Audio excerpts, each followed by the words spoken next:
Hello दोस्तों, कैसे हैं आप लोग। आशा करता हूँ आप सब बहुत ही अच्छे होंगे।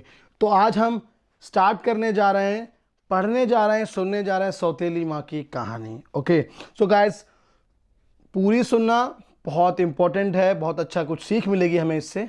तो स्टार्ट करते हैं। किसी राज में एक राजा और एक रानी राज करते थे। उनके पास एक बेटा और बेटी थी। लोग प्यार से लड़के को राजकुमार और लड़की को राजकुमारी कहा करते थे। एक दिन अचानक किसी कारणवश रानी की मृत्यु हो गई। राज्य के प्रजा बहुत दुखी थे। अब राजकुमार और राजकुमारी अकेला पड़ गए। कुछ दिन बीतने पर राजा ने दूसरी शादी करने का फैसला किया। राज दरबारियों ने राजा को दूसरी शादी करने से मना किया, परंतु राजा ने दरबारियों की एक भी ना सुनी। अगले दिन राजा ने दूसरी शादी कर ली। दूसरी शादी करते ही दोनों भाई बहन और अकेलेपन को महसूस करने लगा।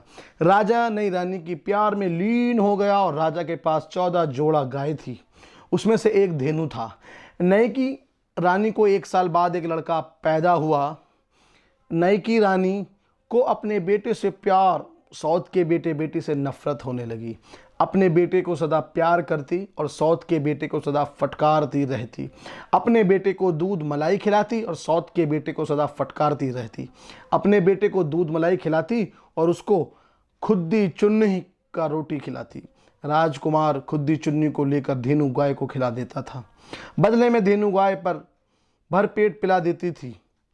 कुछ दिन बाद मन ही मन रानी सोचने लगी, मैं अपने बेटे को दाल भात दूध मलीदा खिलाती हूँ फिर भी स्वास्थ्य ठीक नहीं, और उसको खुद्दी चुन्नी खिलाती हूँ फिर भी उसका स्वास्थ्य बहुत अच्छा है। इसी प्रकार नफरत की दुनिया में कई साल बीत गए। एक दिन की बात है, धेनु गाय राजकुमार से बोली, राजकुमार, जब से तुम्हारी माँ मर गई तब से मेरा खाना पीना दुश्वार हो गया। नई की रानी तो कभी भी आत्मा से खाना नहीं देती है। यदि मैं आज तक इस खूंटे पर रहा तो वो सिर्फ तेरे खातिर। अब तुम्हारा दुख मुझसे देखा नहीं जाता। आओ मेरी पीठ पर सवार हो जाओ, मैं तुम्हें आकाश में ले जाकर एक गुप्त बात बताऊंगी जो हर हमेशा तेरा काम आएगा। राजकुमार ने ऐसा ही किया। धेनु गाय आकाश में उड़ गई। ऊपर जाकर धेनु गाय बोली, राजकुमार, तुम्हें जब भी किसी चीज़ की दिक्कत हो या कोई संकट आ जाए तो मेरा नाम ले लेना। मैं तुम्हारे खातिर और तेरी माँ के खातिर सदा तुम्हारे साथ रहूंगी। जब भी संकट आए याद कर लेना, जय माँ बूढ़ी गाय, जो चाहोगे तुम्हारा काम बन जाएगा। इतना कहकर धेनु गाय स्वर्ग चली गई और राजकुमार पुनः पृथ्वी पर आ खड़ा हुआ।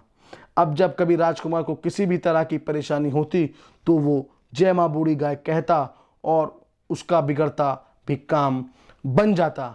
इस कहानी से हमने ये सीखा है कि हाँ, परिस्थितियां कैसी भी हों, ऊपर वाला सब देख रहा है। ईश्वर कहीं ना कहीं हमारी मदद के लिए अपने बंदों को भेज देता है, जो कि काम धेनु ने किया।